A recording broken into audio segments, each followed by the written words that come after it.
Good morning, children. Today the topic which we are going to discuss is the circulatory system of the human body. What is circulatory system? Something which transports certain things inside the human body itself is called as the circulatory system. What are those things that are circulated by that? It is nothing but our respiratory gases, that is oxygen, carbon dioxide. The food we eat produces certain nutrients which are required for a human body, those nutrients as well as the unwanted nutrients which are to be excreted from the body. These things are carried from one place to other part of the body by means of the circulatory system. It also does one more important thing, that is it maintains the regular normal body temperature. So these are the functions of the circulatory system.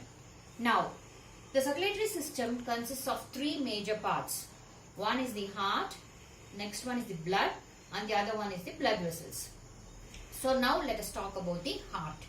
Heart is located in between the lungs towards a little left side of our body, and the place where the heart is situated is called as your thoracic cavity. The heart is a muscular organ which is covered by a thick layer named pericardium, which protects the heart. Okay. In your houses, you might have seen there are different rooms. Similarly, a heart also contains rooms which we call them to be chambers. There are two chambers on the top side and two chambers on the down side. Okay. And the heart is connected to blood vessels. That is the next part of the circulatory system. Okay. Now, what is the basic function of the heart? The heart is the pumping station of our human body. The heart pumps blood so that from one part of the body, the blood goes inside the heart, and after pumping, the blood is distributed to other parts of the body. Why this?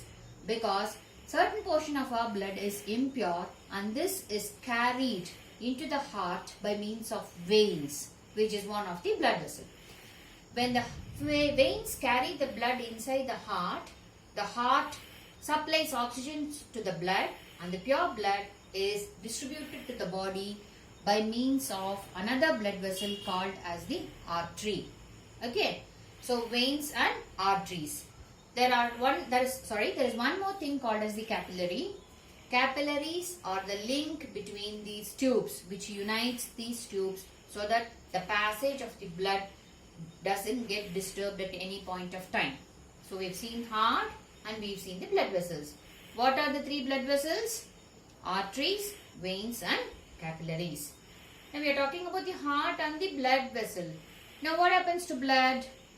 What is the color of the blood? Have you all seen it?